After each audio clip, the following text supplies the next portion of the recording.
नमस्कार, मेरा नाम अंकित सिंह है और मैं आप सभी लोगों को हिस्ट्री पढ़ाने के लिए ये संकल्प ट्यूटोरियल के इस चैनल पर ज्वाइन किया हूँ।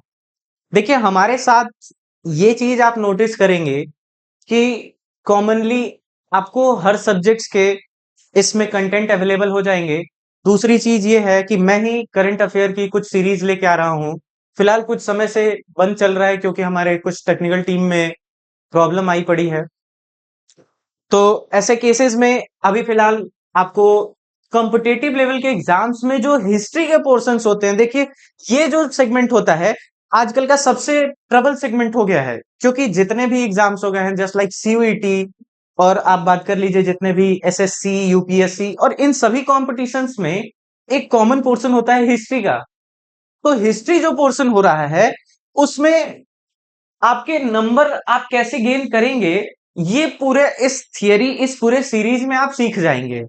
साथ में हम पहले आज तो डिस्कस करेंगे कि उसके सिलेबस किस तरीके से हैं। जो सिलेबस का डिजाइन किया गया है हिस्ट्री में, इस पूरे डिजाइन में एक चीज समझेंगे कि क्या हमारे लिए कैसे पढ़ना हिस्ट्री जरूरी है, क्योंकि हिस्ट्री जो है इसका कोई आकलन नहीं किया जा सकता। देखिए, मैं हूं या कोई और है, आपको एग्जाम पर्सपेक्टिव से तो इतिहास पढ़ा सकता है, पर हकीकत यह है कि इतिहास इतना छोटा नहीं होता। अगर मान लीजिए इतिहास के जो पोर्शंस हम पढ़ने जाते हैं वो लगभग मान लीजिए कि 5 लाख साल या 50 लाख साल पहले की चीजें पढ़ रहे होते हैं। इतना पुराना इतिहास कोई वर्तमान में या आज कुछ घंटों, कुछ महीनों या कुछ सालों में कंप्लीट नहीं कर सकता, जो चीज मानव ने इतने लंबे समय से जिया है। अब देखिए, 5 लाख ईसा पूर्व की बात करूंगा मैं। आगे चल के आज समझेंगे कि ईसा पूर्व किसको कहते हैं, क्या है, किस तरीके से चल रहा है। पहले तो इस पूरे सेगमेंट में हम ये समझेंगे कि हिस्ट्री के जो ये पोर्शंस चलेंगे, आज सीधे सीधे हम देखेंगे कि पहले सिलेबस क्या होने वाला है। सिलेबस के बाद देखेंगे एंशियंट हिस्ट्री का, आज सिलेबस देखेंगे, उसके बाद एंशियंट हिस्ट्री के कुछ सोर्सेस के बारे में देख लेंगे। तो ज्यादा देर ना करते हुए बस ये बता दूं, इन्फॉर्म कर दूं कि आपके इस तरीके के बैचेस संकल्प ट्यूटोरियल के ऑफलाइन बैच पर भी अवेलेबल है। आप यहाँ पे रविनपुरी में इस संस्था में आकर ऑफलाइन बैच भी ज्वाइन कर सकते हैं। साथ में ऑनलाइन बैचेस के लिए हम लोग ट्राई कर रहे हैं कि एक स्पेशल प्लेटफॉर्म डिजाइन किया जाए। फिलहाल अभी यूट्यूब पर आपको फ्री में ये सारे क्लासेस मिल जाएंगे, जिसमें आपको बिना कोई फीस के बस लाइक एंड सब्सक्राइब करने होते हैं। वो करके आप ये सारे चीजों को देख पाएंगे। तो चलते हैं, ज्यादा समय व्यर्थ नहीं करेंगे इस वीडियो में और कोशिश करेंगे कि एंशियंट हिस्ट्री की इस क्लास में सिलेबस देख ली जाए। उसके बाद देखेंगे कि किस तरीके से आगे बढ़ना है और क्या करना है।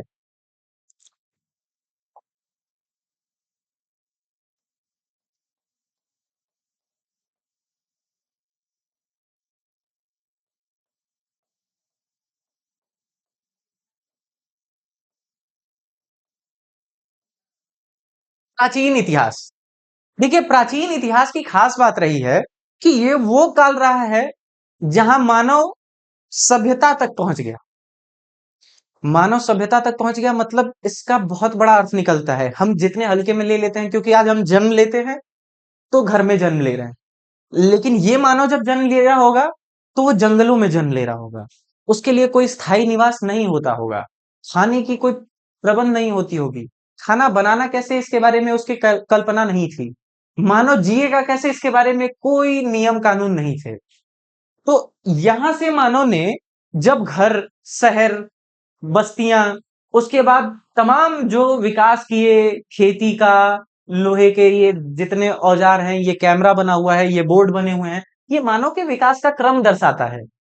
तो उसी तरीके से प्राचीन इतिहास में मानव जितना पिछड़ा था, वहां से हम कोशिश करेंगे कि उसको एक सभ्यता तक ले आए। इस इतिहास के सिलेबस को डिजाइन करने के लिए मैंने जो प्राचीन इतिहास को सिलेबस को कुछ बांटा हुआ है कुछ आधारों पे। पहले ये समझ लेते हैं कि इतिहास कितने काल खंडों में बांटा जाएगा, ताकि आपको इस बात के लिए किसी प्रकार का समस्या न रह जाए। इतिहास, देखिए, इतिहास को 3 भागों में बांटा जाता है, जिसको एक बोलते हैं एंशिएंट या प्राचीन, मध्यकालीन या मिडाइवल,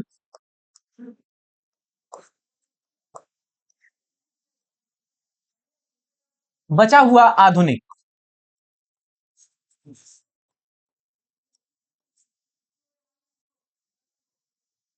तो क्या ये प्राचीन, क्या ये मध्यकालीन और क्या ये आधुनिक मानव ने बांटा था जो ये इस समय जी रहे थे? तो सच बात बताएं तो नहीं। हकीकत ये है कि इनके विकास का आधार हमने देखा। जब मानव एकदम अपने पृष्ठभूमि को देखता है कि ईंटें और पत्थरों के काल से घर, राजमहल और इन चीजों की विकास की, तो इन्होंने कहा कि ये काफी प्राचीन समय की बात चल रही है, ये प्राचीन अवस्था है। बीच में आ जाता है एक आधुनिकता के बीच में ऐसा काल आएगा जब शायद हम विकास बहुत धीमे कर लेंगे या अंधकार की दिशा में चले जाएंगे। आधुनिकता और प्राचीन के बीच में ऐसा काल जरूर आता है जो ट्रांजिशन फेज कहा जाएगा या संक्रमण का काल कहा जाता है। तो संक्रमण के काल को मध्यकालीन काल कहा जाता है। लिख दे रहा हूं,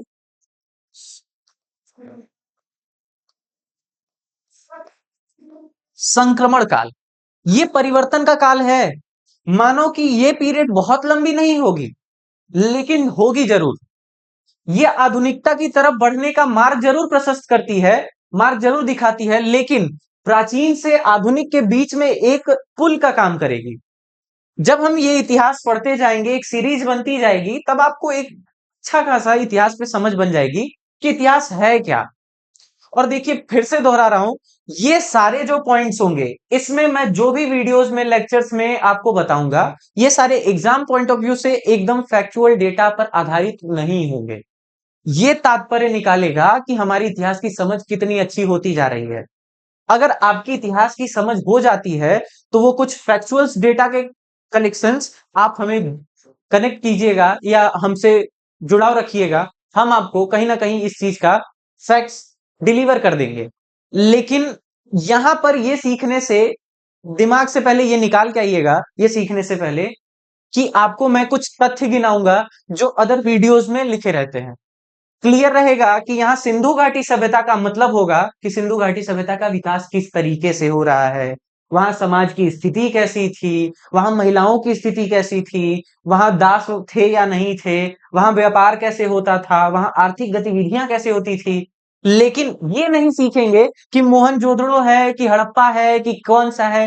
ये एक देखिए रेफरेंस पॉइंट्स होते हैं, ये उस समय के समाज को समझने के लिए बताया जाता है, ना कि इसलिए बताया जाता है कि ये कालखंड, इसका ये आधार है, ये पॉइंट है, ये फैक्ट्स हैं, उनको रट लीजिए। तो देखिए, आज इंट्रोडक्शन क्लास रहेगी, तो इस इंट्रोडक्शन क्लास में पहले हम प्राचीन इतिहास के सिलेबस को समझेंगे। आगे की क्लासेस में जब प्राचीन इतिहास के सारे सेगमेंट पूरे हो जाएंगे, मध्यकालीन के भाग शुरू किए जाएंगे, उसके बाद आधुनिक के भाग भी शुरू किए जाएंगे। लेकिन इनके सिलेबस डिस्कस करूंगा जब ये स्टार्ट करने लगूंगा, क्योंकि सिलेबस बहुत इंपॉर्टेंट होता है, उसको जोड़ने की कड़ी होती है प्राचीन से आधुनिक और आधुनिक के बीच में मध्यकालीन से। ठीक है, आगे बढ़ते हैं। तो जैसा कि हमने बताया था कि हम प्राचीन इतिहास की आज सिलेबस पे चल रहे हैं।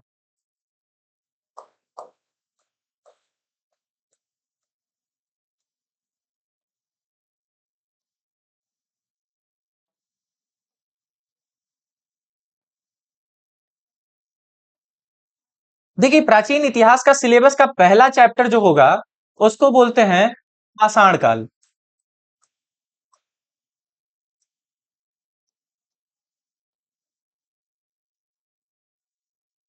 इसी पाषाण काल में बांटा जाता है, पूरा पाषाण काल, मध्य पाषाण काल, नव पाषाण काल, ये हम बांटेंगे इस चैप्टर के अंदर। अच्छा, कुछ लोगों का काम होता है कि वो पहला चैप्टर स्रोत का चैप्टर बनाते हैं, जिसमें वो बताएंगे कि प्राचीन इतिहास के स्रोत क्या क्या हैं, धार्मिक स्रोत, लौकिक स्रोत, तमाम चीजें हम स्रोत को पढ़ेंगे, पहला चैप्टर के तौर पर ही पढ़ेंगे। लेकिन वो इतिहास के सिलेबस का पोर्शन नहीं होना चाहिए, वो हमारी जानकारी का पोर्शन होना चाहिए, तो मैं उसको सिलेबस एज इट इज नहीं रखूंगा। अब आते हैं दूसरे लेवल पे,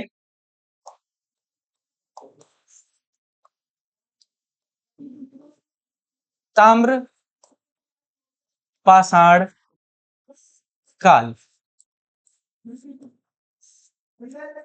अच्छा, इसको स्टोन एज बोलते हैं इंग्लिश में, इसको चैल्कोलिथिक एज बोलते हैं। तो जो लोगों को थोड़ा बहुत डाउट हो रहा होगा इंग्लिश में या इंग्लिश में नोट करना चाहते हो तो मैं बोल दूंगा, साथ में प्रोनाउंसिएट कर दूंगा। लिखने से वीडियो की लेंथ बढ़ जाती है, वो आपके लिए बेनिफिशियल नहीं होगा, इसलिए मैं लिखूंगा नहीं, मैं साथ में प्रोनाउंसिएट कर दूंगा। तीसरा है, आप बहुत ही नाम सुनते होंगे इतिहास में, सिंधु घाटी सभ्यता। ये तीसरा चैप्टर होता है। चौथा चैप्टर देखिए, सिंधु घाटी सभ्यता के चौथे, सिंधु घाटी सभ्यता के बाद जो तत्काल रूप से परिवर्तन आता है हमारे राज्यों में या हमारे इतिहास में, वो होता है वैदिक सभ्यता।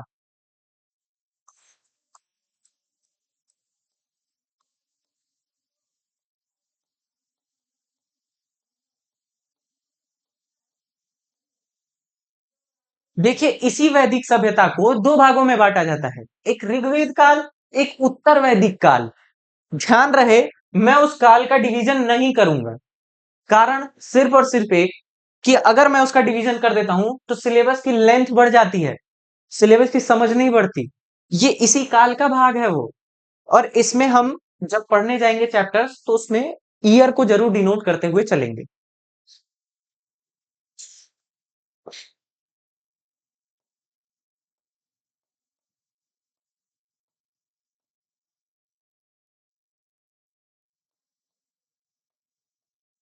हमारा पांचवा चैप्टर जो होगा वो महाजनपद काल होगा।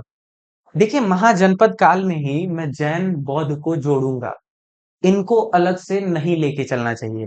अगर धर्म के रूप में पढ़ना है वो अलग ले सकते हैं, लेकिन अगर इतिहास के रूप में पढ़ना है तो वैदिक और उत्तर वैदिक और महाजनपद तीनों के बीच की एक कड़ी है। वो एक घटना है जब रिवॉल्यूशन आ रहा था धर्म में, हमारे जब ब्राह्मण धर्म जो है उसमें बहुत सारी कुरीतियां, बहुत सारे कर्मकांड जन्म ले लेते हैं। जब ऐसा धर्म जन्म ले लेगा तो क्या किया जाता है कि दूसरा एक धर्म नया बन जाएगा, वो उस दरमियान विकास करवाएगा महाजनपदों का। क्योंकि नए नए लोग आएंगे व्यापार करने, व्यापार से नगरों का विकास होता है, नगरों से विकास होगा तो वो धर्म जो होगा ना, बहुत ऐसा धर्म है जो कि लोगों को अपने साथ जोड़ता भी है, साथ में समानता का भाव ज्यादा रखता था। दूसरी चीज, बलि कर्मकांड इन सब पे ज्यादा फोकस नहीं रहता था। और हम देखेंगे कि वैदिक सभ्यता में क्या गड़बड़ी आई जिसकी वजह से ये धर्म को पनपना पड़ा या इनका विकास ज्यादा तेजी से हुआ।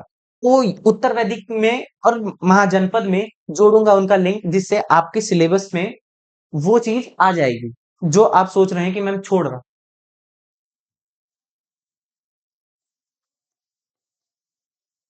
देखिए, मगध का उद्भव पढ़ेंगे।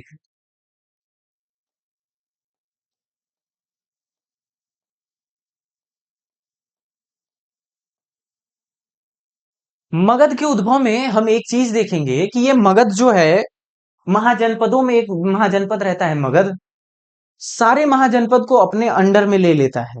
अंडर में लेने का मतलब है जिनका सबका क्षेत्र था ना अपने कब्जे में कर लेगा, सबको अपने अंदर शामिल कर लेगा। ऐसा क्या क्वालिटी रही, किस वजह से हुआ, अब यहां समझेंगे। अच्छा, इसके बाद जो आता है उस चैप्टर का नाम है मौर्य काल।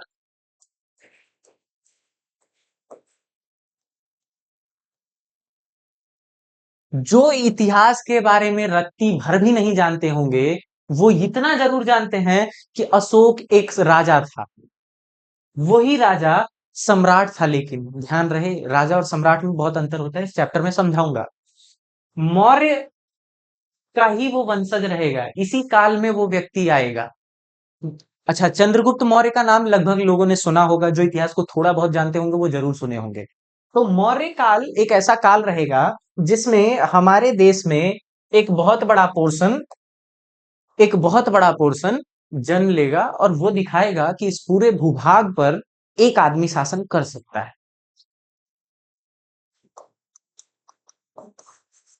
इसके बाद आ जाता है थोड़ा सा परिवर्तन का काल। देखिए क्या होगा, कोई भी इंसान, जैसे मैं हूं, आप होंगे, बड़े होते हैं, फिर बूढ़े भी होते हैं। मतलब एक विकास का पीरियड रहेगा, उसके बाद एक आपके धीरे धीरे पतन का पीरियड कहते हैं उसको, डिक्लाइन फेज। तो मौर्यों का जब विकास हुआ है तो इनका भी पतन होना निश्चित है, इतिहास यही सिखाती है। तो मौर्यों के बाद आएगा काल जो, उसको कहते हैं मौर्य उत्तर काल। इसको कहते हैं मौर्योत्तर काल, जिसको अगर आप इसको संधि विच्छेद करें तो निकलेगा मौर्य प्लस उत्तर। ठीक है। देखिए इस बीच में काफी परिवर्तन होंगे, जिसमें अलग अलग लोग आएंगे। वो छोटे छोटे जो राज्य टूटे रहेंगे, वो छोटे छोटे राज्यों में बड़े बड़े राजा बनेंगे। बड़े बड़े क्या भी बनेंगे, अब खुद ही अंदाजा लगा दीजिएगा। उसके बाद आएगा फिर कोई जो कि रूल करेगा और बहुत बड़ा सा साम्राज्य फिर से बनाने का प्रयास करेगा। कंप्लीट बना नहीं पाएगा लेकिन प्रयास जरूर करेगा। उसको कहते हैं गुप्त काल।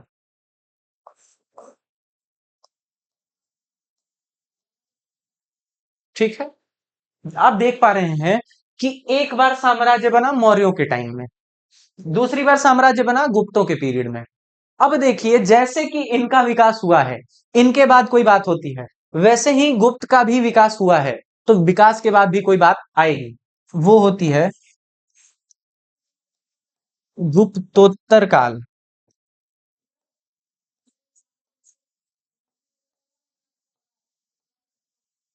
गुप्तोत्तर काल। और इस तरीके से गुप्तों का भी पतन हो जाएगा। अच्छा ध्यान दीजिएगा, इसके बाद जो है ना, हम थोड़ा सा ब्रेक लेंगे और दक्षिण भारत का इतिहास जानने के लिए चलेंगे। तो सीधे सीधे लिख दो तो दक्षिण भारत का इतिहास।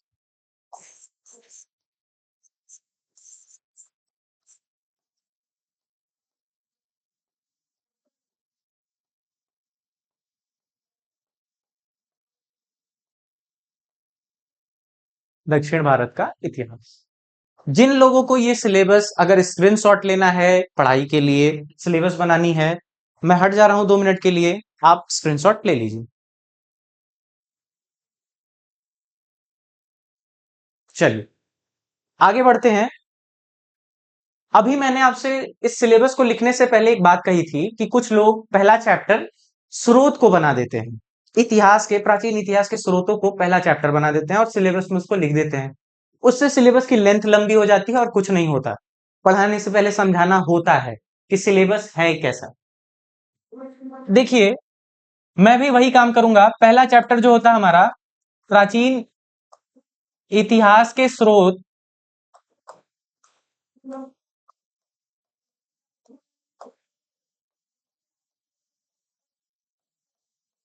स्रोत, इसे पहले चैप्टर के रूप में ना लीजिए, इसको मान लीजिए कि जैसे कोई नई सीरियल आती है तो उसके डिस्क्लेमर्स चलते हैं या रिकैप चलता है। मान लीजिए कोई नई वेब सीरीज आती है तो क्या करती है, शुरू में दिखा देती है कि भाई किस मामले में हो रहा है, इंट्रोडक्शन पोर्शन मान लीजिए इसको। भूमिका बना रही है ये बहुत अच्छी, तो ये भूमिका का पोर्शन है। प्राचीन इतिहास के स्रोतों को अध्ययन किया गया। तो किन किन, देखिए इतिहास बनाना बहुत कठिन काम है। किन किन आधार पर बनाना है ये बात समझने के लिए बहुत जरूरी है कि स्रोत कैसा है हमारे पास उस चीज को बनाने के लिए। तो 3 भागों में स्रोत को भी बांट दिया गया। जैसे मैंने इतिहास का 3 पोर्शन किया था, वैसे ही स्रोत के भी 3 भाग कर लीजिएगा। पहला जो हमारा स्रोत का पोर्शन होगा वो होता है साहित्यिक स्रोत।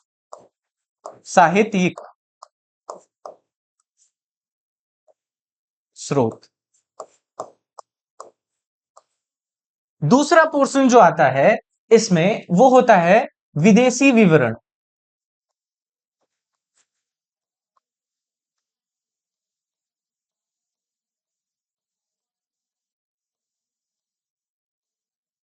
तीसरा पोर्शन जो आता है वो होता है हमारा इसके बाद अभिलेख या पुरातात्विक स्रोत कहते हैं उसको।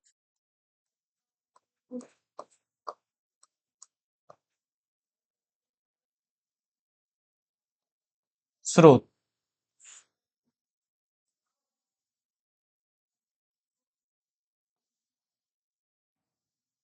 देखिए बच्चों, अगर ये साहित्यिक स्रोत जो है इसको ध्यान से समझना है तो इसके शब्द में ही सारी बात है। जो भी लिटरेचर के रूप में इतिहास के स्रोत मिल गए किसी काल खंड के, जो लिटरेचर के रूप में उपलब्ध हो गए, उससे अगर उस समाज को पढ़ने, उसके इतिहास के निर्माण में मदद मिल रही है, तो उसको साहित्यिक स्रोत में रख दिया गया। फिर आता है एक और झमेला कि भाई हमारी किताब तो भारतीय किताब हो गए, विदेश की किताब को भी क्या उसी स्रोत में रखा जाए? तो हमने किया कि देसी चीजें तो सब इसमें आ ही जाती हैं, विदेश की जो विवरण है, यानी कि विदेशों में मिलते हैं, जैसे हमारा सिंधु घाटी सभ्यता में जो उसका इतिहास निर्माण है, वो कहीं ना कहीं चला जाता है मेसोपोटामियन सभ्यता से भी जानकारी लेने। तो क्या मेसोपोटामियन सभ्यता की जानकारी को हम अपने ही अभी पुरातात्विक स्रोतों में रख दें? तो ये होता है कंफ्यूजन का काम।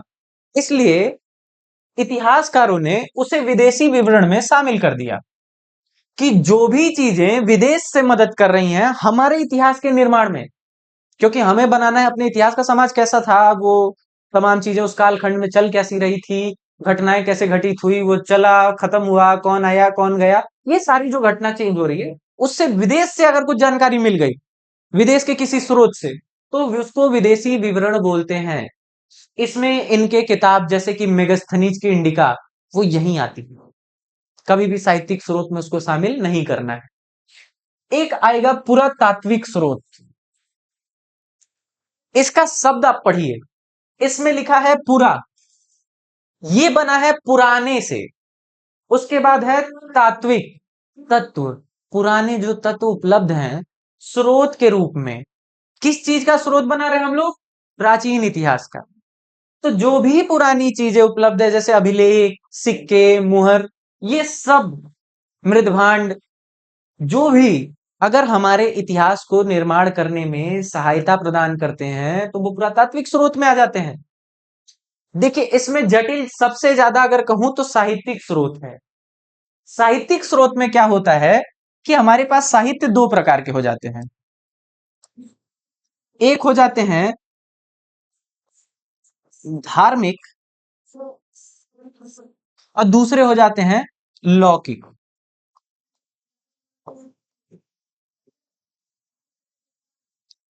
धार्मिक और लौकिक का अर्थ होता है ऐसे साहित्य जो धर्म के आधार पर बने हुए थे। दूसरे जो आम लोग लिख रहे थे, जैसे कि कालिदास, वो धर्म के आधार पर तो कुछ लिख नहीं रहे थे, ठीक है। आज हमारे स्रोतों में देखिए बहुत सारी किताबें हैं, जैसे उपन्यास जितने आप देखेंगे वो कभी धर्म के आधार पर नहीं बनते। पहले के टाइम में केवल और केवल धार्मिक किताबें ही छपती थी, छपने का मतलब लिखी जाती थी, ठीक। अब उनका आधार अगर समाज निर्माण में कर दिया और उसको कहीं स्रोत के रूप में इस्तेमाल किया गया है, तो वो धार्मिक स्रोत बन जाता है। लेकिन लौकिक स्रोत में जो चीज आएगी वो होगी नॉर्मल लाइफ की चीजें। जैसे मान लीजिए मैंने एक कहानी बताई, मैं सिंधु घाटी सभ्यता के टाइम का आदमी हूं और मेरी चीजें मिल जाएं, और आप लोग समझ लो अगर, क्योंकि अभी सिंधु घाटी सभ्यता की चीजें समझी नहीं गई हैं, उनकी लिपियां पढ़ी नहीं गई हैं, ये कहने का मतलब है। तो अगर मान लीजिए मैं वहां एक किताब लिखता हूं जिसमें मैं अपनी कहानी लिखता हूं कि मैं यहां जाता हूं, मैं बाजार घूमता हूं, मैं फलाने जगह जाता हूं, इतिहासकार इसको निर्माण कैसे करेगा? देखिए वो कहानी पढ़ लिया, पढ़ने के बाद कहेगा लेखक लिखता है कि वह बाजार जाता था, इसका तात्पर्य है कि लेखक के समय में बाजार हुआ करते थे, यानी सिंधु घाटी सभ्यता में बाजार हुआ करता था। इसका तात्पर्य क्या निकला कि लौकिक स्रोत हमारे इतिहास के निर्माण में सहायक है, आर्थिक गतिविधियों का पता चल गया, यानी कुछ कहानियों से ऐसे ही एलिमेंट उठाए गए और वो बताया गया कि ये इतिहास के एक घटना है, उस समय ऐसा चीज रहा होगा, ठीक।